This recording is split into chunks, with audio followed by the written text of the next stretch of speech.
Behold, Nazareth be being lang Nazareth to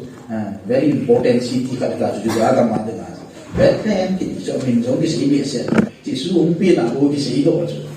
o Bethlehem tu dah kan kopi hola anu yung pen di sana tu ti ana baca na sang pen pi ko masu tu na hon hom cha yung leo hen equality wi azi ra mai lo she aga kopi a su pi pau she ya gi DC colony jangan ya sebenarnya saya nama iman ini DC colony itu sih ya kan tu babi dawin isu pipau dengan bunin eme filosofi first class anxiety adam jong icajuvin tu am apa ni nama jong keila ma bunin jong congrats kala boleh he itu penting nanti ibu dia itu yang diken kursi kalau ibu lain saya ibu yang lekati itu ama tu saya itu kamai yang lekatan ibu lain saya tu selama ini nasa tatain bol dia aywa acai na penta ijan gain politi ni yang lewen jo konduktor panan saya baca tu pi penta tu ilu tim semua jebet yang juta kan kopi wala aneu penta anu ini aneu penta sama tu bukan penta di sana hi ti baca itu ayah mungkin jilu tu orang aja ni, jadi tu cuma Christmas itu ayah, changes kan ikut orang aja, amitin lunti mai, puin pizza di itu juga request cepat, mata pengapa gak sih ini, puin kahin jangan cuma, atu sih bisa ini, wasu tanmo hilang susah juga sih ini, puin kahin theology cepat gak lulu del, virgin birth, numa tiang semua pin hi gak sih itu. Yesus Kristus yang mati semua pin. Busi yang kurus kacai ini tu kurus kalau mungkin begini. New Year tinggal kata cala saat di 80 dah ni kurus kan. Mati semua pin kita virgin birth kita hi Christian tela 100% in kita pemahir. 80% in bukan virgin birth. Yesus Kristus hi nunga ting sel sumapi na hi kiti chu zakat la som gin bu apom chu another 15% kiti wa 20% kiti wa in apoblo chu virgin birth na nunga ting sumapi kiti ewan muslim te wa 100% in virgin birth apom chu eho am chu Yesus Kristus ipati nuwa ikisimuwa itasanuwa iswiwa wa chu virgin body 100 ni pom lo Muslim te bang 100% jong on lo boy ka chalong kalila Muslim te kun virgin body pom so dia ju ego Christian te la ading a very controversial issue ka na hum do ta ju ji question ka leta ka hum do ta ai mo ma ai ho ai ta san thu ai question na asay answer adon but na ji yo MTH ka bola isin philosophy class kala ana wasin oya pu ka din po natabang ka tuwan sa philosophy dan jo so pa philosophy isin ko jo he tong yet di philosophy kiti chu tildam lo question jo si answer ani ji di na hindi lo jo school cha kai cha ko what is your name? What is who is she is and now she is a doctor. Oh, kita tak macam dia itu. Question tu sih kita answer bi hel ngai lo. A question ada macam umden sa. Jadi thinking. Jadi question kita thinking kikal luti macam hak bela doubt kini ya hak kikal lah. Jadi tu filosofi kita.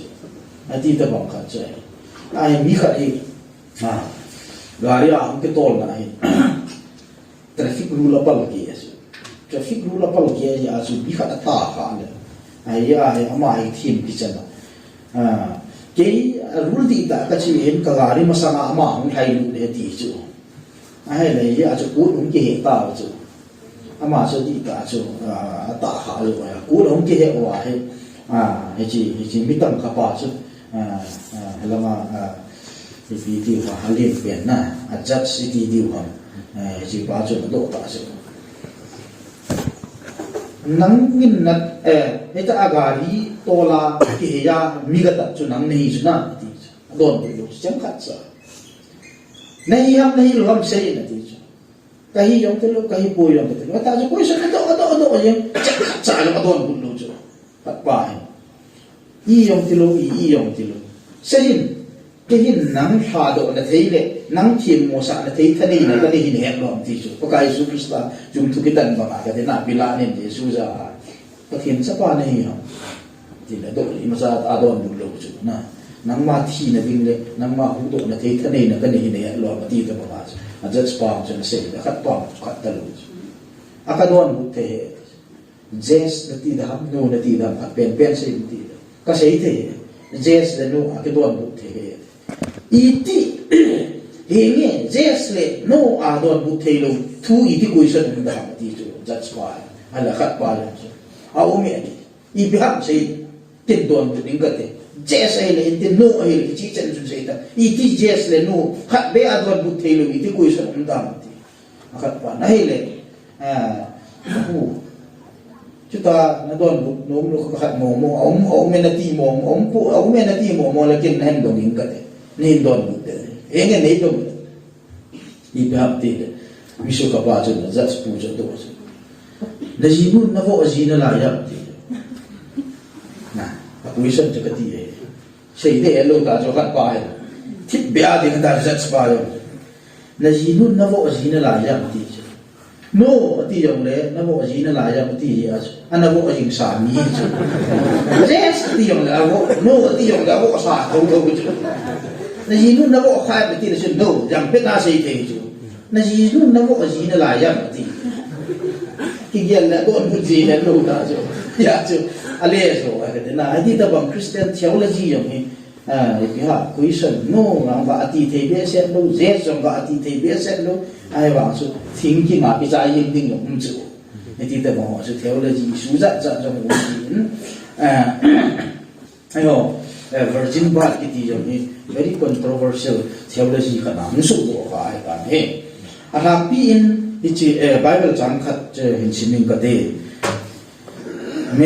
Matthew cũng khát chẳng xong gì thùng trong cái gì sẽ về viên nunga chu hunga yin din chapa khat hin di mahi chule ami ni manu ala sa di mahi ti hi chu pathe ni deum pi ve ti na hi ti a sei chu gui lun na dinga thu hi chem chu su a hi ti Bible cha ni la ting la kaman cha ki to de hin nunga tin su ma pi ni dan sei hi wa chu kan sim do ai hi ji a chu ai le hang ti a virgin ba pom lo bo hin ku ha pom lo thì họ nói chuyện tiếng Việt cho cả các gì đấy generally nó là sai lầm cái chi virgin part hi ipiding làm pia argument api o haji apom lo ko hamiti le criticism number 1 ji thì hamiti le thulun lui le thulun tha kama numa thim sunga pi hi numa thim ati ji ata ni ki mo numa thim e ho Bible tha ho a chu anh leo le yo ta zo ba de ta pen pa ko ma thing ki ti mai te che ba he to kan sim na so ve ve nu nga chu hung ga yin ti ti jo cha na ma thing set ki ti lack of support in the Old Testament and as well as New Testament chu turun lu ya jong turun tha jong nu ma thing ati terminology athing nu ma thing virgin ki ti me se lu a support ki mu lu ahong ki pat na chu ipi ham ipi ti hong ki pat na virgin ni ale hoya hong pi to ha ha mitin King James Version English Bible KJV King James Version se hun virgin ba sa ti adama Bible ho hun virgin ba man lo virgin man lo pi chu ma no me se chu no wa the ki pa tu jem man lo chu NRSV chu hele young women ti chu young women ti chu na young woman ti chu hi le nunga niao ti le nunga chani fe na nunga ti sei na bo la chu ena le su ya King James Version ala chu virgin an man chu nunga ti chu haya so am ki pat na chi me ti vin la ya aga ji nunga khat hunga ti Isaiah tu sei ot ala bo chu na at tim ga wat na sei do sa so an nun la Elijah ana ki sei chu nunga khat ga hin tin chapa nei din hi ti chu su bu hin om dai ti ala sei thu bo ya ahung ki pat na ti chi chapa hung peng ding nunga hung peng mo mo ne ti ahung se chu kan tel Isaiah thim ga wa chu ya cho Isaiah bung sagi chang som la di a bung ki sei do pan chu Isaiah bung sagi chang som la di a hong ki sei do pan aku original Hebrew vo na ku Hebrew le kha je ma ku ife na ai le alma ati cho man chu Hebrew pa wa chu ma ha zan ni age ya chu khat na chu alma ki ti khat uma aba na chu betula ati chu alma ati hi piam ti le nume yosi ese ne chu alma ki ti hi chanei thei na now vok thei chanei thei nume yosi chu alma ati chu virgin to ki related lo chu ya chu original vote mo abul mo a root vote ki ta te a root vote na chu alma ki ti ya man chu ama virgin meaning di ta chu Hebrew pa wa ai piam ti le betula ati chu betula ki ti ko Isaiah ko na mang yan nang le ji ki ni na umlo de ya aman alma naman ta ali a chu ya ki ni a he ki ni na isu ka unso do ka lo chu ai chu ale hoi la ya chu I piti hum do ha mi ti le alma ji young women ti chu marriageable women ti woman ti nei chu alma ki ti chu virgin umlo ti chu ya chu virgin chu ka sei ko ma chu betula ki ti chu virgin Septuagint an bolu ai Septuagint ki ti Bible hi ai mo nga original language I pam tin Old Testament ni Hebrew New Testament ni Greek chu Old Testament ni Hebrew pa wa ki ji a New Testament ni Greek pa wa ki ji chu ama wang Hebrew te chu Israel cha te chu mila sala a ong ki the ta mo wa ta Hebrew pa he ong lo pha mi hung mang jip ta chu chi chum to ong ki che ne la mun te na so la pala ko ta no wa kam te na ong ki the ta mo le Hebrew pa he ong be se lo ta chu bang khat loi chu Judami hi wa ma chi pau he ong ko ta ji wa chu ki chi Old Testament le khat na original la Hebrew wa ki ji jong chu Greek pa wa han ji ta chu chi Old Testament ma chu Greek pa wa han ji wa ki chu elder Septuagint ti chu chu ta chu Septuagint ki chu Old Testament Bible Greek ma ti le chu hi chila ya Greek ten han le wa chu I pham ti le alma ki ti pa hi Greek pa wa chu Parthenos ati chu Parthenos ki ti hi pham ti le virgin ki sei na chu hi chi Septuagint han bol pa no wa he ma hon alma marriage about young women ti amanu chu Greek ka han le pa no wa hi Parthenos virgin ti an man ji wa virgin ti sei kha chu Bible a root meaning di ta ba chu alma young women ti nai bo chu ya chu biblical la hai ti a hi vet jam le virgin ki ti a support ti form umlo chu na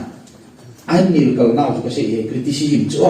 Yesu ga sa ibu ipipin ka na di yung hindi po yung mga tilundan isu zat theology simhi ta ji uwa chu a Bible policy jadi yung lewen tunin ni ko ay yung taasan ka hi ta ji uwa tilundan hi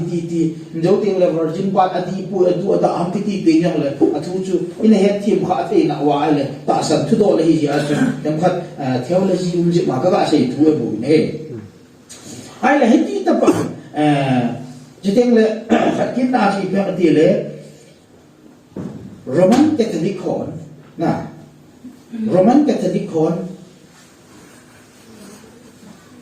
chi chu jo le sin ta hi Roman Catholic ta Protestant Christian ta hon kilung to ta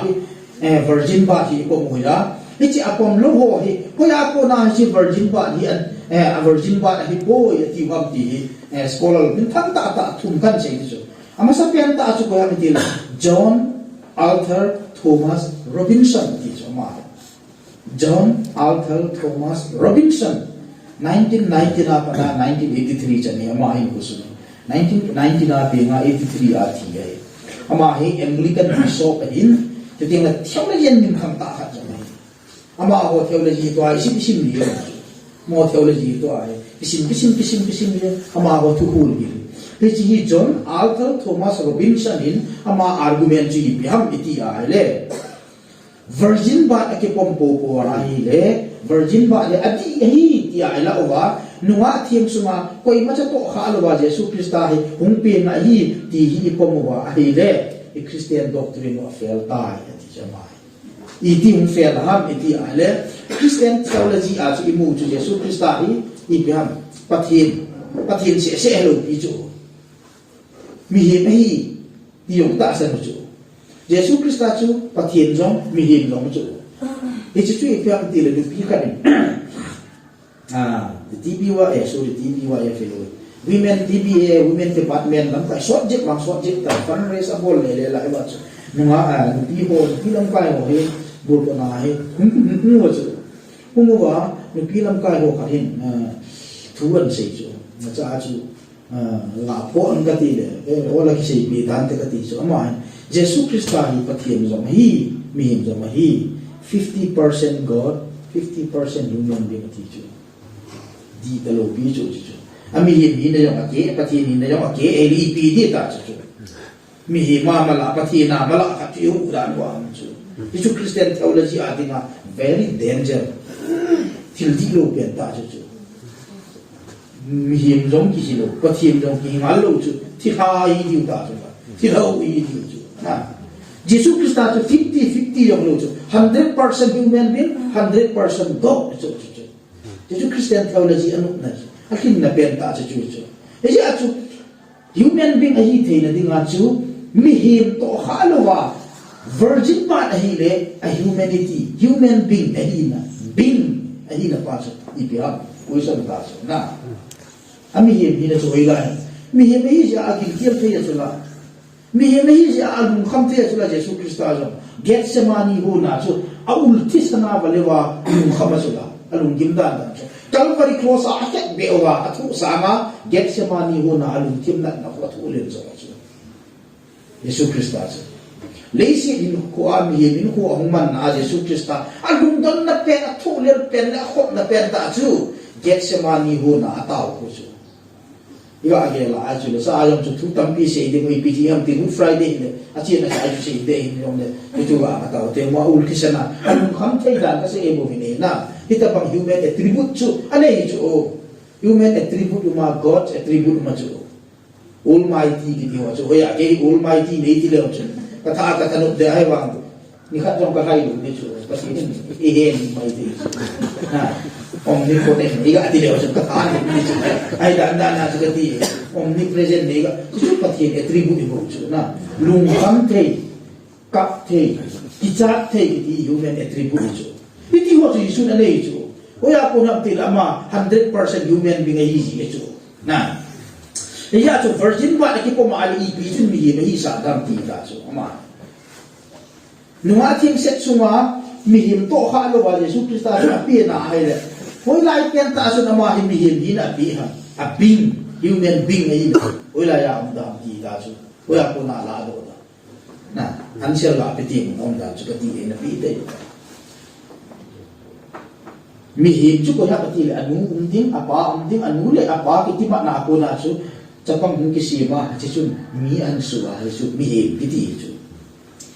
thing ko sung ko ang som thang ala he tu ka din ka tina lo hai a chu ti lo wa hai le mihim ma hung pe mihim kiti chu mihim hi na pa chu cha chu de he ti nai chu chu apa John Arthur Thomas Robinson in ama argument chu Jesus Christian theology 100% human being 100% God iti po a being human being hi na pa chu ichalaya chu subsit de virgin ba ipom ni ati chu ama argument ni ani na achu ama tabang bang ka 21st century 20th century adinga theology min thak penta varnoi Christian jose van vale ado angai sampen ta chu Emil brother chu 1889 kuma pe nga 1966 kuma thi chu ama hai ko ti le Swift reformer ya na Swift reformer kha ya de teng le reformer se yo hello theologian jong hiza de teng le Jurich muna hi ama hi systematic and practical theology adinga hai professor bin pe kha chu aji ra ma hi jo ma asana ta chu theology nin tham ta ha chu ai ama argument chi biham miti le virgin ba hi ahi adi ta hi dinga hi le Bible khat be a hi ki papu de hi adi di a ki bang selai lai ja anga angai sama asei hui ho le so cha ho hi khat be be so hi chan be ja virgin ba di ta hi a khat be be lo apa pu te te ni wa hi ti chu ma ya biblical support ki mo ti chu ma argument Jadi le ama na sei pian chu sol cha hola a bit ju sei pian le ama se kha e biha ki pal ting pen ga bit dinga su pul na ale khaji izan masu le khatot ho bung izat le kha thot na khat ve be jong Jesus Christa virgin body ibola apa pu lo khat ve se apa pu chu Jesus Christa pin do le boli rom bung khat cham tu ma se Jesus pin do rom bung khat cham tu ma se ya Jesus Christa pin ni ai wang virgin body to related lo bi sa se asai ku ipamiti lama hin David chapa ati chu do akan sei chu iti da na ama David chapa ki tayam ti chu akhang buya ko na laji wa chu David chapa ati wa apu lal tu na David lal tu na ati chu Yesu Krista ati ma chu David chu apu na ai wa chu ji a chu David chu chung jo ti na di lo bi chu mi him ang human tradition sei lu ya chu ama hon nang Abraham sanga pipisa lim zo nei ha tiu chu farisai hon Jesu do chu na pu Abraham te ho masang lang te aom sa kai kai ti Jesu Krista na chu ama apati di na response bi thu bo in he ya chu bol zo in hija Jesu Krista chung chang a divinity and humanity yong le hija se ya I pitinga khat be be cha virgin body adi hi la pa pu lo ba ti chu ama argument rom bung khat chang tu ma apian do la sejin ama wang virgin ba tin asai pu ti David chapa tin asai ati ai le John jeng jong kun lu ma jong vi uma chu deng le John asai vi hol a ngai lu cha pen John ku na ngai lu John ati John jeng in jong aha ma pin nei aha sejin bung khat chang som li lama bung gu chang som li le ni adam tang veleu chun Yesu Krista pin tu do la sejin ai ba ama hin I pesia te le John in Joseph chapa ati na Joseph chapa Yesu Krista ati chu virgin ba ri khat chan pu pu be ji a chu virgin ba ri ata hi a hele khat be hin hi za theology umu ba scholar hi za na umu ba sei hi za na umu ba apostle hi za ma disciple hi za ma le khaji hi za na umu ba le khat hi za to ba I khat be hin mi tinga pa pu lo wa ti chu ama argument chu ka ti ge athum na a cho hi le Wolf had Penenbach ke ti pa ai he ama hin 1928 ko mapin ama 20th century hichi Emil Brunel successor ta so ama hum ke chai cha hi Wolfgang Penenbach ki pa hi theology min thak pe ka ki 20th century le 21st century in kai go hi cho ma hichi pa so hin ama argument hi pha mi ti le hichi hi just to defend na just to defend Jesus Krista hi pathin chapa hi na hi hu tu ding le ven bi ta ding mai maya virgin ba hi propound ki sei pu mai bo bi ti chu a title ven tu na ding yo le virgin ba hi ki pom ga ka le Jesus Krista pathin chapa hi nei mang khan ti le ki chan je wa virgin ba hi ne sila ko na hi masang lai ali church father ho chu ita han sin do ti so ma na this is your argument chu very reasonable argument chu mo thai mang thai ati ati chu ama ho argument dong chu be na ai ama wa sei pen tau ji pham ti le Jesus Krista virgin ba chu akipom ama ho chu akipom mana chu Jesus chu pathi hi chu ma mi bi chum di jong ai di pu ti ama ho na sei thieng nom lo wa ama ho gyal chu pham ti le Joseph le Mary kitiman na ko na hi Jesus Krista hin pi so tiang le Joseph ti san chu patien thagau hin amang sa icha ko na so kizin sa ai ti chu na Eho ta sa na so ai miracle chu na miracle chu tiang la ma wan Ali church father ho chun Ali Christian de ta te ho chun virgin ba hi pidinga ana sa po no ham ti le ke ama ho na sei pen ta chi pa ti le ama ho na ge chu sorry ga sei chan ta ga sei ji ni ka pe chi theology no na sei chu virgin ba chu ipom manuwa ji su chu patien chapa hi mo chu de po ni te chu de po virgin ba I ha sei yo wa ile e Christian theology so fair ti chu Jesus Krista akhang gui za na sei bo apel na ka jan la tu sim ka sei chu na idena pa na kan sei ya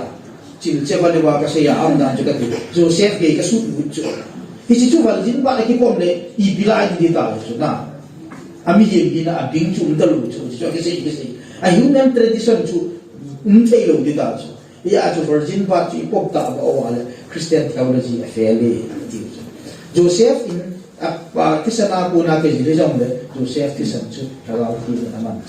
thằng thiên in này nhiều thủ dính thì bỏ cái trở lại có xây lại thì xong rồi nè cho ba cái thằng thiên in này nhiều thủ dính cho ba cái này đi trở lại cho xây thì xong rồi argument ấy à chúng bihim Joseph thì sang jun ama bihim di ta su a athil bol thế là hình có thể di ta su a 100% God 100% human being athil nasan mo le nawa thu nasan mo le nawa thu tante argument cho ga se bu ni he Ali Church Christian Hojun Virgin ba ni ida na sa ko no hamitila ki cha pen ta so transmission sin John set ki pi son na John set ki pi son ti sana ki pi son na ta sa mo chu le khat masang lai Christian ma sa ho chu asi chu polin no sei chu na asi chu mi jo si John si dai ti chu và thiền lô pi nó chú chẳng lên lại ta về thì chú cố đi rôm lẹ các vụ áo bây giờ si cái chọn si à tiền nhiều ta số thì chỉ chú với lại cô làm gìเลยthì chỉ chọn si đây transmit na corona các bạn chú chọn si cái gì chứ na tu là COVID-19 itu wa cái với lại rồi cái gì với mà sẽ chẳng ai ông nào lấy mua cái tùm riêng chứ thì aloy le bo mu yung ki tu ta tu la thì COVID-19 ki cha transmittable hi asna ki person the di ta bang he ya so mo hin transmission adam chon sit na ki ti mi him ti sana chu de na ki chu daw sen cha pang aping pha zo si yong chu ke ta ni chi chon sit chu na pi son le ang pin tha ka anu oi su ma chon se sa pin chu mi him chu di ta bang khat cho hi chu ye ya cho ma ho chun Virgin ba ta pom nau chi pi ham ti le i pi a Joseph ti sana pi na hi tin ki sei han lam le i chi je khat adam chon sit na chun ama chuma changin tin Joseph jong chumi chon si ti na ta chu chi pu pa ka ma transmit ong di ta ya chu Jesus Christ cho ma aku na hum pen kit le i chi Joseph ti sana pe sa chon sit na chu Jesus Christ so ma jong gut ki tin nul na be ki ti Jesus Christ chu nul na anei de ti chu na nul na bay chu Yesu Krista chu nul na bay ti sa ngai ti la ta se chu kel cha kel lu i zan na bol wa ma chu temporary a ngai dam cha da bo chu kel ti sa na ki twai ki ti chu gan ti sa na thim chan na ki ti chu temporary bo chu phat chon cha khat ve chon se su dam na bo chu permanent na ton so na ngai dam chan da dim chu ti san nul na bay mi him ngai chu gan ti san in azo lu chu mi him ti san nul na bay ngai a chu Yesu Krista pathin chapa chu ati san ang pi chu ei chu nahi le Joseph chapa ai ki kit ta le ama chu iti adam chon se na kham wi transmit ti san chu ama sunga du kit ding Yesu Krista chu nul na be iti de kit lo di chu iti ya chu ti ta ba mo chu ki chan na a chu mi zo le Yesu Krista chon se na hi khan ti ati ji wa chu iti pel do te na di ma chu virgin ba ki di ngi se do he na ngi se do kha he di yo ai ating le amaw na taasan kin so ay le poison khat kin chu tu la ya ado kin so hengi adi nu me yong ni chon si lo ha ti na nu me sunga pi no chu po kai su Krista so hung mo wa na ku na hung tam hung mo ka ta na le si na he min a ki mu lo pi chu an mu ma chu la Mary na Mary yu mo ai mu na Mary tam ji Mary oi suma hung pi so ma chi cho hi le nu me chu adam chon si na chu ama lo ha tu ama ne ti chu ama to tu nu me le pasal le bi him jo si chu adam chon si na chu ti sana ko na chu cham su hi la nu me jo si yong thiam mo cham chon si na na su hi pasal jo si yong thiam mo cham chon si na su hi chi cho hi le tu ta ana to le opposition mo na la kan bol ki chi cho hi na hi le Joseph ti san na di yong le Mary oi suma api na ai le adam chon sit na chu ama yong na tho chu le an ti kita chu ai le early church Christian hon argument le chu cha chi kam ti ana thei po ti chu ama hen science di lo ta lo thêm ai thêm yong kai science lang in cha knowledge jong ka nei pu amo theology ne ki sim na the undan mo chu ga si ko le ama ho science he medical line lang a thêm biologist ko physician ho doctor ho sai da chu to ba le e ho ama ho ni ka ho ta sa di kita lo chu da te ta sa ju da te na ta sa di kam ti le Mary now pusu hi box mai mai lo ti chu ti san bi lo na box mai mai lo ti chu ti san bi lo i ba plastic sunga ku I pampat ichu ikoya sunga ku katina plastic sunga ku amu ku kan tu chena pi le yong le sunga pa ko lo da chu ai chu akawa umta chu bok sunga umta na ateng la bok sunga hin ima ko tin cha bi ki kam men I ti ki het jong la bok bo se de sunga pa se ta lo chu ato ka thei lo ta chu ila chu pulang tin phalo pa chu sunga chu I bi bo lo ato ka thei lo hi chu pa chu juda tian na ta san chu me ni nau bu su hi box ta bang bo chon se na lu thei lo chon se na in pa thei lo me ti chu ai chu ama ho ta san hi mi hem khat hung pin le si na hung pin ki ti pasal ti sa na bu ki se ti chu mo ta san nu me ti san ni miao ka jo na koi 100% min pasal pa ti sa na ko na go sa pam ki sila e ti ju da ti ta san ai ba tu ka ma phat ta an kuran kul le koi pasal mala la nu me ya jo he tu pi jo bu chu cho mi lo le nu me hon pasal bi la chan ban nei jo di ba ong chu tu lai ka ma doctor sei dan to ma mi a tu ye nei chu na nu me yin no ka ti e gan cha ka cha ho ka ma ko tu yi mai chu a tu ya tha ka lo wa wa ka ti e o su ma so ma on gan hin gan cha ho ka ma tha ye lo wa wa tu ye nei chu a che ti san te ni cho ong ki su tu ting la bo cha pi te a che ti lo wa le I ti a chang se a nei te dam nu me pasalin no I ti a chang se a I ti wi la ya I ti te to ti te lo chu na ti te nai sai lo chu ai a chu ama ho argument Roman Catholic ho defense of fair like that ai chi scholar hon na sa ta hi ete no hi virgin ba hi defense ha so sei ha chu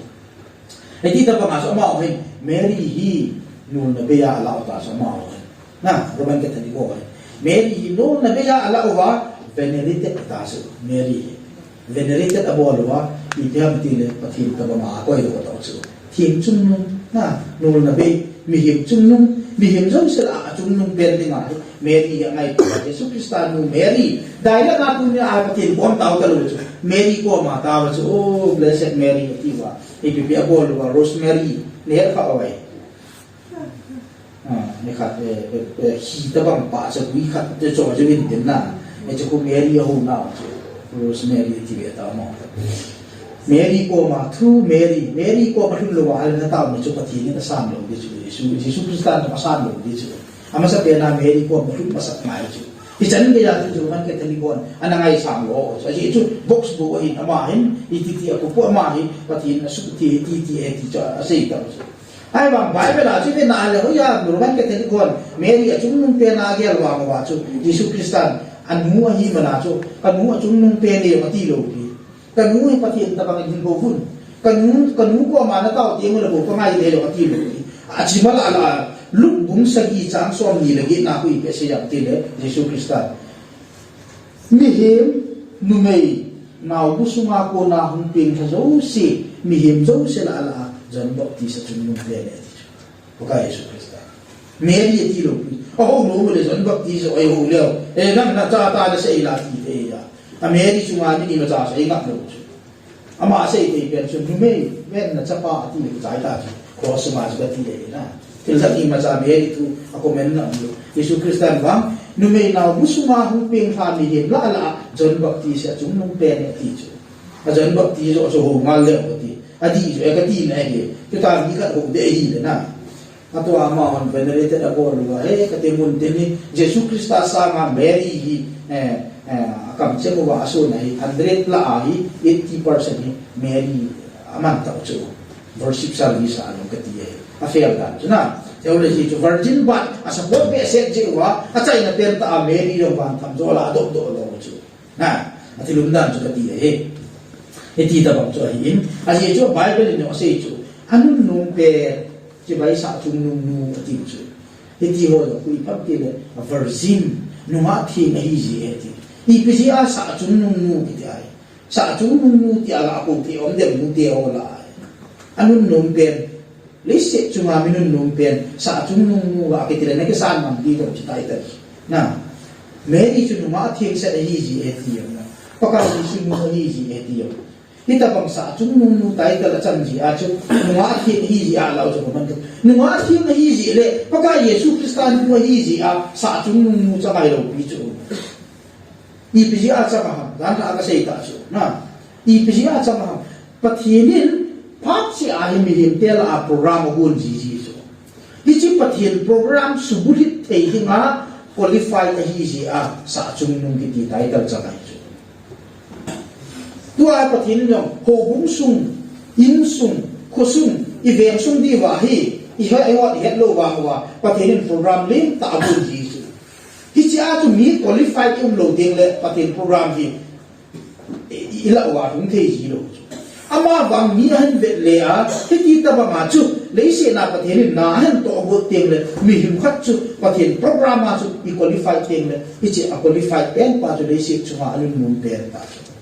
ti ta ba ma anun num ki ti chu pathin dei kan thei mi ki ti chu le se chu ma anun num pen ta MLA ho se i pham kha election nai te ni cha mi pan pe ti le bon i ji cha su min le wa ki de le chu i ta nuk dan dan chu pathian i ho pa vin a kin na tong ding khana qualify e hi sa kala chung zo na lu pi chu ila ya am di ta i che chung sa chung nu hi na po chi chu no nga thi a hi ji le ji su nu hi ji a sa chung nu mo chan no chi chu hi le ama sa nga chung nu zo ji su na sei chu la John Baptist a lin pe ne ti chu John Baptist sa chung nu pa cham te chu la na ai bang hi program fulfill ding a chu John Baptist a ren lu pi chu Mary lo a he chu silai pa jo so ai to mun na pathin dei len na chan pa ja so ai iti chu ti ni a chu Mary chu pathin aga ki mu to pia virgin ba chu adi lo chu thu dan de na la chu ta de ho ma chun tu a chu Yesu Krista chu pathin cha pa hin Bible a sai pa ka chun hagaw thi ma pu na ka hin ti chun na sa ta virgin ba chu kilung to ta Roman Catholic as well as Protestant na 80% of Christianity chun virgin birth kitu chena sa pon mai asa pon lo yung mo meti mai ya kita bang thu ang kha le iti argument mo so responsibility yuwa ibiham ti idea ile ti di wa chu ka se ko ba ne chun thu chai ne dingin them cha iti ang pin chung sang tu do la ti hum da ka ne Mary chu pa Yesu Krista na ka ti mu bi chu bo Mary na Sana ni dia tijo. Iti pasal la kinai lowa na unglum dom na chu. A pasal la kinai lowa hoila ya iti chaga nei daham tijo. Hai chu. Iti te daham ti. Asi bang ma chu ama humpin masang chaka na chu a sin John Baptist Yesu Krista sama izana lin hai a he umubai. Hagu di ke pa. Yesu Krista sama John Baptist hagu malin zo a foreigner sa tham go pa chu John Jisu humpin masang hagu mahi John Baptist humpin na chu John Baptist humpin di ko na ku anmul apa hi Zechariah le Elizabeth chu John Baptist nu chu pakai wan ti chi a Zechariah le Elizabeth ko ma chu Zechariah chu tempu chu nu tempu ande na lin ta chu tula ya reverend ko ta bang ta chu patim tempu na ya chu chapa ka na le de ti chu Ami yung ta chu Zechariah chu ai chu kum za wa le ta chu kum som sa gi ai le bo na chat nak cha ku ta lo wa tu la ya na am da kum za khat in cha na ne de ke ti azimu Elizabeth jong a chi ni ta chu cha nei te ta ama jong Zechariah te pu pa jong a chi ni ta chu aya chu pa kai wan ti ga chi a sa pa khat na nei de ga ti chu Elizabeth le khat Zechariah za a chu Zechariah ni pe si ja iti te da chu iti te da chu Mary jong ti chi a don ku ge ai te lo ti chi ka sei pi ji chu pa kai wan ti ji jong ni na pi ho ka sei do ti ta ai te lo ti ni ho ka sei le le Zechariah za a jong su iti ke la ka te ta na ka ji na chi ta hoi na ya iti ke nin sa iti ka ne hon ta ti ta chi chu iti te da ai le a chi wan ti ma ma chu Mary za a jong cha na nei da hi pasal na ki nei lo wa iti hoila ya iti chaka ne chu iti te da mati asu nu ham chu na ai le Zechariah chu ma chu pakai wan ti nu ha ma chu atu si ta san lo ji a chu ti ai na ta san lo ji a ve tu ne apa na hi na ni pau te lo wa no de ti na sa pa pen to ka na pau lo de ti ta chu go na pi chu punishment na pi chu anu lo iti te da chu iti te da mati ya chu pakai wan ti chu nu ha ma Zechariah chu go na pi a na chapa hung pen ha ta ka pau lo wa na de ti i yel chu le ha tho wai chu na i nu long na wo pat lo la ya cha ka na i chapa hung pen ge ya pau lo wa de ti chu i ga ge la ai lo yong bing she su me ling จะเสียสูจูpunishmentอะไรไม่อันนี้จูอีที่เทียบที่จูจะกายที่ผู้ภาษาอีกว่าจูภาษาละกันไอ้คนที่จูอีที่เทียบที่จูปากายวันที่จูบอกนะพี่อาเมริจูพี่ลูกพี่จูazol yang ai pui acai na pena anut lehil he pa na anut te na dinga pakai banti pakai khagau thengin na hin li ku dinga hi atia convince amol to chu azol la nunga chu mi zol le mo chela ka na am ga ka ti te si chu ba ko azol punishment ni dinga ni pai ko sa ni pa chu azol la sai na chu lup sa ta chu ai le pakai su ni ama tu da hen ti ata sa su Yesus Kristus pin na tema sacrifice abo ta su da su Yesus Kristus ba ti jam su nga ai ya su alam ni ji ma ti da su na ti lum dan ti ti ai justice umbe sen lo lai ti ga na ai poi Zakaria chu ma ti su hi impossible Mary ayo chu impossible na so ai wang impossible possibility chu Zakaria chu ma ti sei achin nunga chanei ki chu ama se elu piso ama masanga Abraham jong patinin pathe bua achin zo nung samona chanei sa tuni ai achitha wan nu ilu wa tuni ai mitin mitang Abraham chiha akiti ta ola kita bang thil su chu umasa ta chu ai le Zakaria thim pu ki ti chu minia olo pi chu athil bol thai chu sa ha chu pathin tu jong min hing se na het tau patien til bol thai na jong min hewai ta het tau Israel tu sin jong akong ade a het tau patienin sun le mei pin noi apu sun le